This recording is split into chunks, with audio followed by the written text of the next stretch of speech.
Hey, hi, hello, welcome. As you can see, this is the trailer of Retro. நம்ம இன்னைக்கு ரெட்ரோஃபுல்ல trailer படத்தோட trailer பார்க்க போகிறோம். So retro trailer எப்படி இருக்குது அப்படின்னா பயங்கர ரெட்ரோவாக இருக்குது அப்படின்னு தான் சொல்ல முடியும். ஏன்னா இந்த படம் பேக்ட்ராப்பே வந்து 80ஸில் காலகட்டத்தில் நடக்கிற மாதிரி இருந்தாலும் இது வந்து இந்தியாவில் நடக்கிற மாதிரி தெரியல. இது வந்து I think maybe in Burma அப்படின்னு நினைக்கிறேன். ஆனால் எனக்கு தெரியலை. இந்த கதை களம் அப்படிங்கிறது ரொம்ப வித்தியாசமான ஒரு கதை களமாக இருக்குது.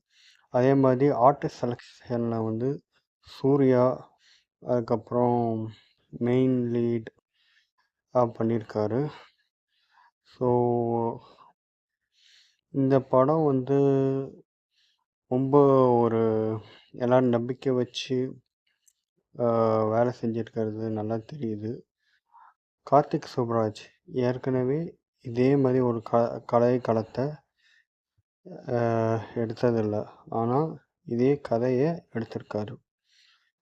ஜெகமே தந்திரத்தில் சேம் இதே மாதிரி ஒரு ரக்கட்டான ஹீரோ, அவரை எப்படி வந்து அந்த ஹீரோயின் திருத்தி நல்ல வழி கொண்டு போனாங்கன்னா கதை சேம் கதை, ஆனால் ஒரு வித்தியாசமான கதை களம். ஸோ அதுதான் இந்த படத்துக்கு ஒரு பெரிய ப்ளஸ் பாயிண்ட்டாக இருக்க போகுது அப்படின்னு நான் நினைக்கிறேன். ப்ளஸ் இந்த காட்சிப்படுத்தப்பட்ட அமைப்புகள் அதெல்லாம் ரொம்ப வித்தியாசமாக இருக்குது. ஸோ ஒரு ட்ரெய்லரோட செகண்ட் ஹாஃபில் நீங்கள் பார்த்தாலே தெரியும் பயங்கரமான ஆக்ஷன் பேக் மூவியாக இருக்க போகுது அப்படின்னு. இந்த படத்தில் சூர்யா வந்து மற்ற படம் மாதிரி ஜெய்பீம் மாதிரியோ இல்லை சூரரை போட்டு மாதிரியோ ரொம்ப கிளாஸியான ஒரு மூவியாக பண்ணலை. ஃபுல் அண்ட் ஃபுல் கமர்ஷியல் படமாக பண்ணியிருக்காரு. So as you can see, ஒரு அயன் சூர்யா, ஒரு வேல் சூர்யா அப்படிங்கிறத பார்க்கலாம். So we shall wait and see.